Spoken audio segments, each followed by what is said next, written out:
If you want to speak English flawlessly, you need to learn the 10 idioms and phrases. In today's lesson, I'll teach you exactly how to use these phrases in conversations and how you can upgrade your English using these phrases. Let's get started. If something is very difficult or challenging, you might describe it as an uphill battle. But it's going to be an uphill battle.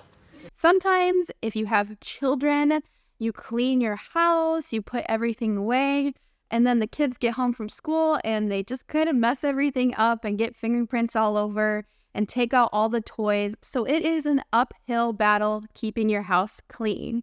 It just means it's very challenging and it feels like no matter how hard you work, the challenge just keeps coming back. Learning English sometimes feels like an uphill battle. No matter how much you study, you might feel like you learned some words in a conversation that you hadn't learned before.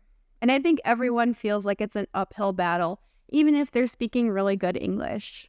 One thing in life that's very important is that when someone gives you an opinion about something and they're not an expert, make sure to take it with a grain of salt. It's important to take the future with a grain of salt. This means that you shouldn't value their opinion a lot because it might not be as important as you think.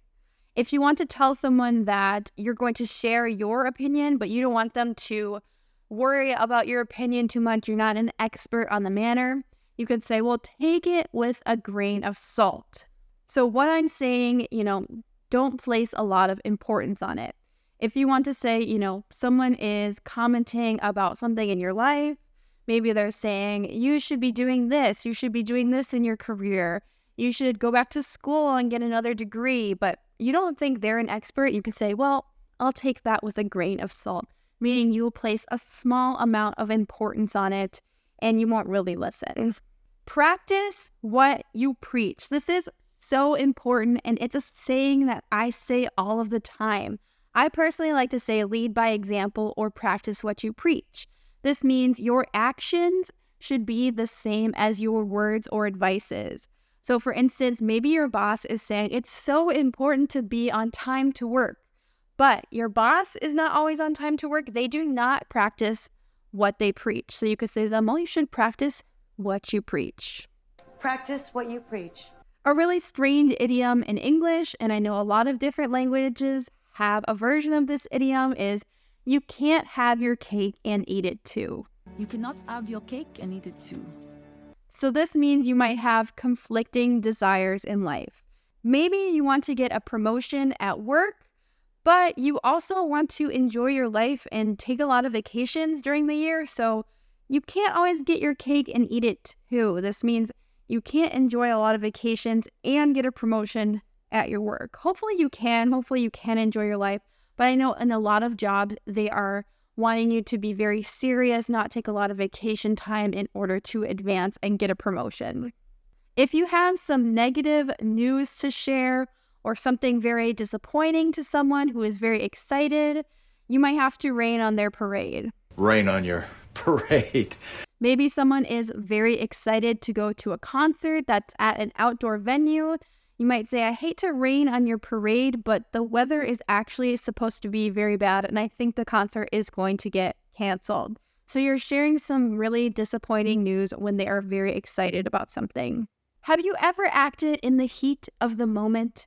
When we use this phrase in English, we mean that someone is acting very impulsively or very emotionally. Heat of the moment. When two people are in the heat of the moment in an argument, it means they're acting so emotionally and they might just say something that is really mean in the heat of a moment. So this means it's a very emotionally charged, passionate moment. And sometimes people don't think about what they're saying very much when they are so emotional and so charged up. So we use this phrase to talk about making a decision when we were very emotional. In English, we have a lot of strange idioms that involve our feet. Can you think on your feet? This is a very important skill. If you can think on your feet, it means you can react to things and come up with a plan very quickly without having to think about it for a long time. For instance, maybe you're supposed to have a party or a wedding outside, and again, it starts raining, so you have to think on your feet and come up with another plan. Maybe you need to change where you're going to have the wedding, or get a big tent so not everyone gets rained on. If you're giving a presentation and you have a slideshow and your computer isn't working, you might have to think on your feet and just give the presentation without your slides because it's not an option. So thinking on your feet is thinking quickly, making improvisations, and just doing what you need to do without having a lot of planning or preparation. It's important to work hard even when the going gets tough. When the going gets tough, the tough get going. We describe a difficult situation as when the going gets tough. And the full phrase or the full idiom for this is when the going gets tough, the tough get going. So this just is a phrase that we use when people need to be tough, hardworking, dedicated, and not give up easily. Oftentimes, when people are in a marriage, when the going gets tough, they might get divorced. So you might need to say, when the going gets tough, you need to work through your problems in a marriage and not just get a divorce, because that's becoming so common these days. If you are in a very risky situation or you're very close to being in big trouble, you might be what we describe as on thin ice. You're on thin ice, Garrison. If it's wintertime and very cold out, the lakes and the rivers and the ponds, they freeze. And if you're not familiar with this, you can actually walk on the ice usually.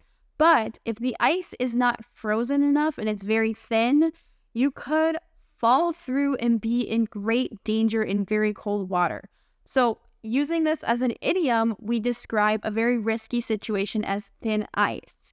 If you have been in trouble a lot at work and if you don't meet your next deadline on your project, you'll be on very thin ice with your boss because you might get fired. You're in a risky situation if you don't improve your performance.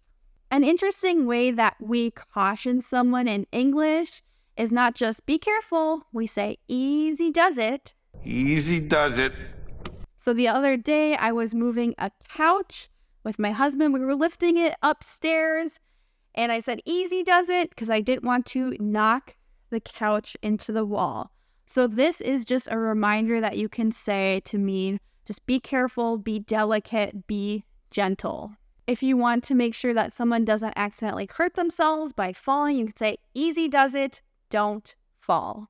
Thank you so much for studying these 10 useful phrases with me today. If you want to speak flawlessly, let's learn more phrases in the next lesson that's going to be on screen. I'll see you guys in the next video. Goodbye.